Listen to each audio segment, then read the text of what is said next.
Hi friends, and welcome to day 2 in this Sketching Places Quickly series, where we're aiming to sketch 5 different locations, 5 different environments in around 15 minutes or less. Now in this particular sketch, in this lesson, we're going to be looking at a cabin in the woods. That's our scene for this one, and there's a little bit of complexity in there. We've got lots of foliage that we've got to deal with. How we simplify that is going to be a key part of the lesson so that we can come somewhere near to that 15-minute target. Now, if you've happened to stumble upon this lesson first, please do start with part 1. It's best to follow this series in order, and I'll link to all the different parts in the description below. And I'll also put a link to the reference photograph as well, so you can download that from the description. Now, if you do enjoy sketching, and sometimes, like all of us, you struggle for some ideas and a bit of inspiration, I've created a free guide. It's called 101 Sketchbook Ideas, and that's going to save you, it's designed to save you lots of time scouring the web for suitable reference material that's copyright free. And it's going to give you some inspiration, hopefully, as well, and some challenges that you can follow at your own pace. Simple challenges like this series of videos. So I'll link to that in the description. It's completely free. Check that out as well. Remember, this series of lessons, like most of the videos that I put on the YouTube channel, are designed for you to follow along with. That's the way that you improve. And besides, it's just a lot more fun, isn't it, than sketching and drawing, rather than just listening to me drone on for 15 minutes. So go grab your pencil, go grab a sheet of paper, and let's make a start. This next scene is a definite step up in complexity. So look at the large areas of foliage. Obviously we can't draw individual leaves, so we need to reduce this to blocks of tone. So a few bits of texture here and there, that should tell the viewer what it actually is that they're looking at. Now compositionally, this is a really nice photograph. You've got these steps which act as a natural lead-in towards the wall, which then points towards the stone cabin. And the cabin itself is the focal point. So we're going to spend more time and attention around this area, and then when I draw out the cabin, I'm also going to pay close attention to the perspective. So there's actually 3-point perspective going on here. We've got this side of the house which will go to a vanishing point over here. We've got this side of the house that will go to a vanishing point this side, and then the verticals of the house are not actually vertical, they're converging towards each other. So a vanishing point would be up here somewhere off camera. If you're not sure about perspective and 3-point perspective, have a look at the Drawing Essentials course. It's not too difficult a concept, but you do need to be aware of it for drawings like this. Now, as we move away from the stone cabin, we're going to get looser, we're going to get less defined. These steps in the foreground here, these can be really sketchy. We can just do basic outlines for these.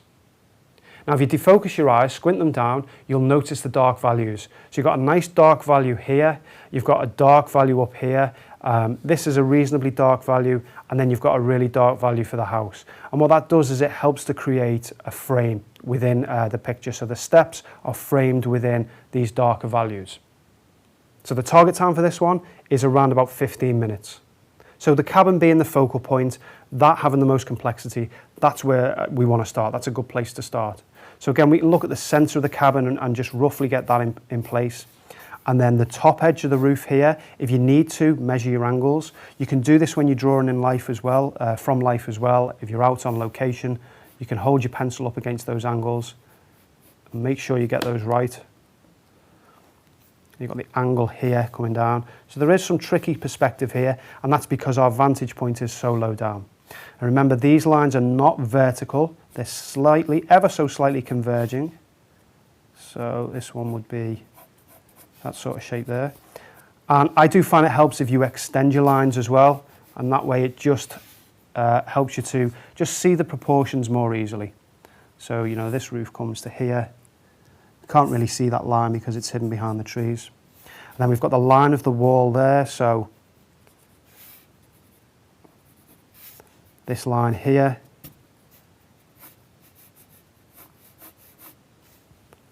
And then we can draw in just a basic embankment to give an indication that there's foliage there. And then this tree, I think, is a good idea to get this tree in, because again, it helps to frame the picture, stops the viewer's eye from leaving it, and it completes almost the 4 corners to keep the viewer from looking elsewhere.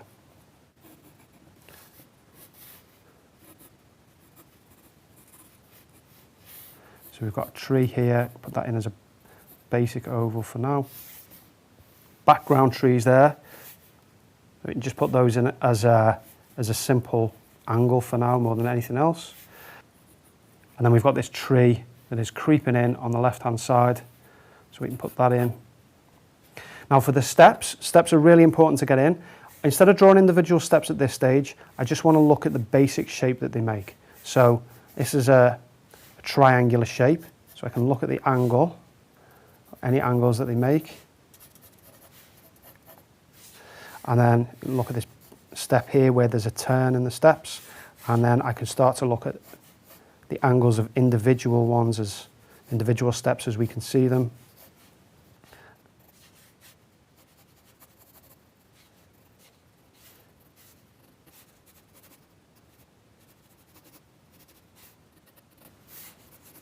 So this step here is probably bigger than you think it is. And the way that you can gauge that is just look how far does it come across. So the inclination when you're drawing this step is to draw it, you know, the same size as the steps above it, but because of the foreshortening effect, you know, things in the distance are smaller than things in the foreground. This step is a lot bigger than what you initially might think. And that's a good thing to observe and a good thing to put in, because it will add a sense of drama and a sense of interest to an otherwise really loose and sketchy drawing. And then we don't need to put any details in here other than maybe some, you know, basic shapes to define this as an embankment. So there's our basic outline drawing. I'm going to stick with the HB pencil now and start to add some texture, start to render things. So let's start with the cabin. That's our focal point. Let's concentrate on that to begin with. So I'm using vertical hatching marks here, just leaving an area there for the tree.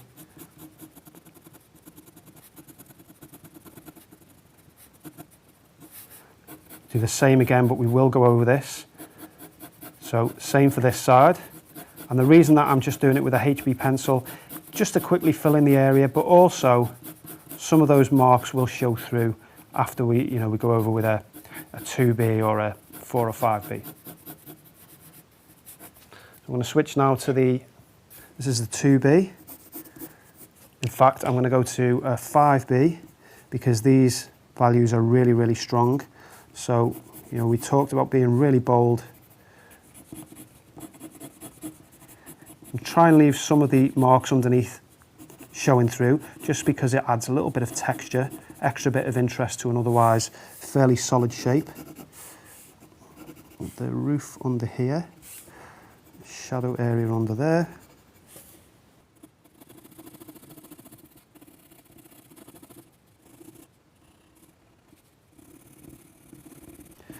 Bit of cross hatching just to vary the mark making. Darker value around the bottom. Really dark in here, basically getting rid of all the white of the paper.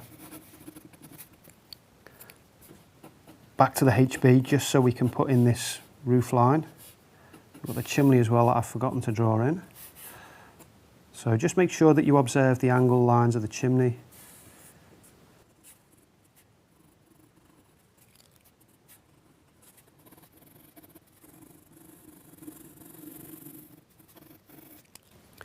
And then for the window, like we did with the lighthouse, instead of just doing it as one solid black shape, let's do it darker on one side, and then just leave a little bit of area that's lighter, and it just again helps to, or gives the viewer something to fill in with their own mind. And then with your HB pencil or your 2B pencil, you can give a little bit of an indication of some of the stonework. So on buildings like this, it's a good idea to do just the corner. But what I'm doing is I'm just checking the angles so that I don't ruin the sense of perspective. Just remembering what they are. And then you can just put in one or two indications that there's some stonework on the corner of the building.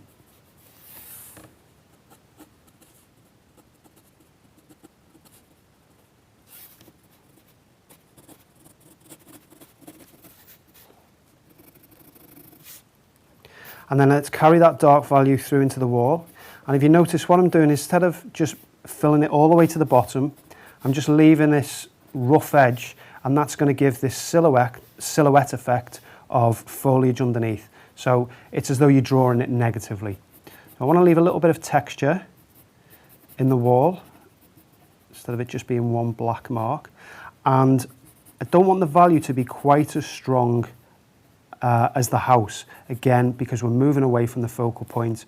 So therefore, we don't want to de-emphasize that focal point by using as stronger values elsewhere.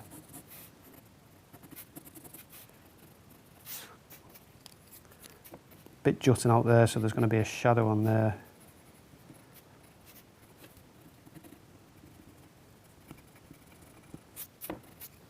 And then back to the HB. For this area of distant trees, I'm going to use much lighter pressure.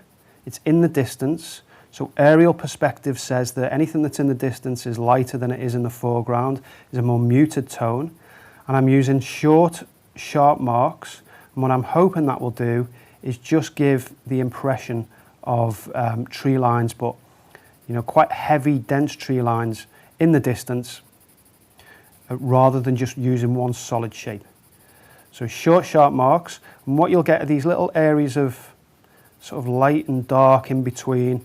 I'm taking it all the way through as well, by the way, so even though this is covered in the photograph with other foliage, it just helps to give a layered effect that will show through when you come to do the foliage on top of it. Vertical marks as well, so I wouldn't do these diagonally or horizontally. I'm trying to do them in the way that the trees would grow, and just basically show or give an impression that there's something there in the distance that's more than just a solid block of tone. So you can add some darker areas, just increasing the pressure of the pencil slightly. You see darker areas around here, trees that creep in at the top there.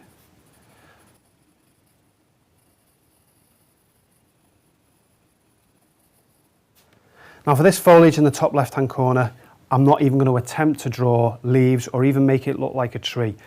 I'm just going to fill this in with horizontal hatching, just as a block of value.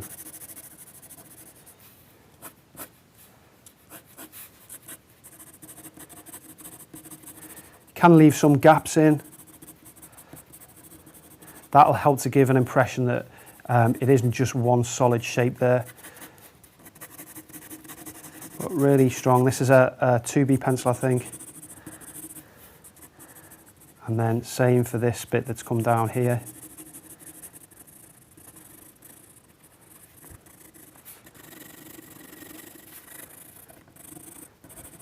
So just varying the pressure that I use. So I'm just seeing some darker darks around here.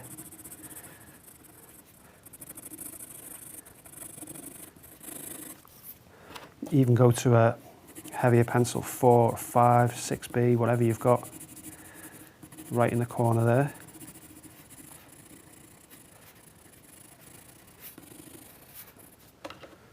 And then we have got some thin branches there, and that's all that you really need to give the impression that it is, a foliage or trees, series of trees.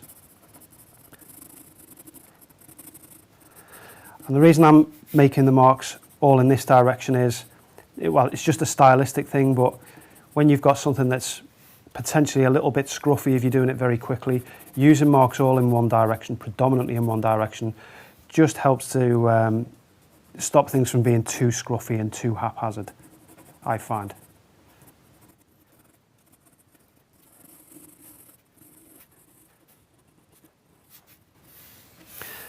We can do the same around here, so we can put this tree in. So I've left a little bit of negative space there. All I'm going to do is on one side, just a bit of diagonal hatching, and that should describe the tree. That's all I need to do for that tree. Do a few branches coming off if you want to, and then this is almost scumbling, I guess you would call it, just to give indication of leaves and things that are going across the house.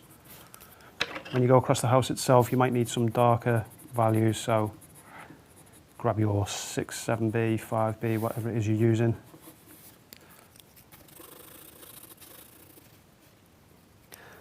Darker value under here. It just helps to define this area.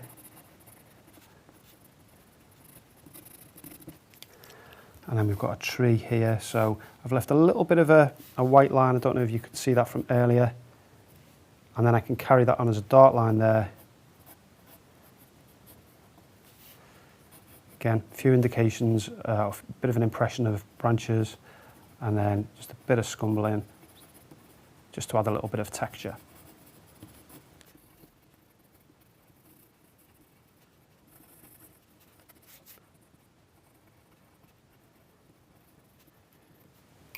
And now let's deal with the steps. So what I'm going to do for these top steps is each individual step. And really it's nothing more than a line. I want to vary the shape of the line, the thickness of them. As I'm looking at them, I can see some of them are thicker than others. Some of them are kind of on an angle and sloping. Some of them are really straight. What I'm trying to achieve are thin white lines in between each dark shape. So you can see the thin white lines there. Well, these ones are a bit wider. And obviously as you get further down the steps, you can start making each one thicker or deeper. Just trying not to make them too uniform.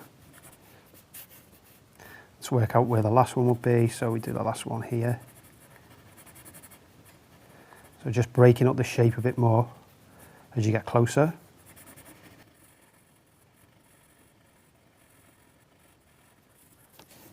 There we go. And then when I get to these ones here, so remember we said that we're just literally giving an impression as we get further down the page. So this is the furthest point away from the focal point. So all I'm going to do for these are just the major dark values, so the major blocks of tone where it exists, and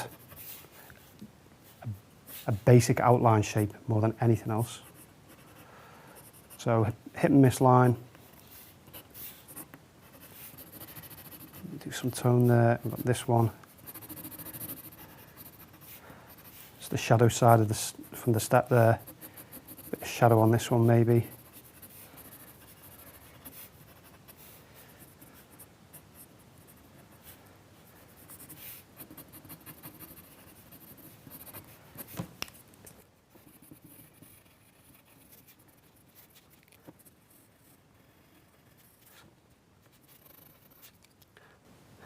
Okay, and then for this area here, so you've got this big dark area here, 5B, 4B pencil, the softest one that you've got, and again, just diagonal marks, doesn't need to be, you don't need any kind of texture or detail in here. I'm just looking at the dark shapes, so squinting my eyes, looking for those blocks of tone and value, and just putting that in really, really quickly. This is an opportunity to get really loose, really carefree. As I get a little bit closer up, I'm just reducing that value, so you can see it's really dark here and the value is reducing. And then we can carry that on by looking for dark areas just in amongst the foliage, where there's maybe rocks creeping out, maybe just areas between weeds and bushes and branches.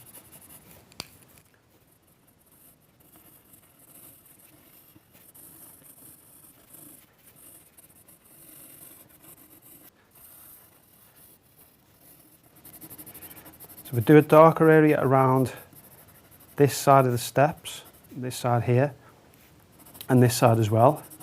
What it helps to do is just frame those steps, so it brings more attention to them. A few dots and dashes in that corner just to fill the space.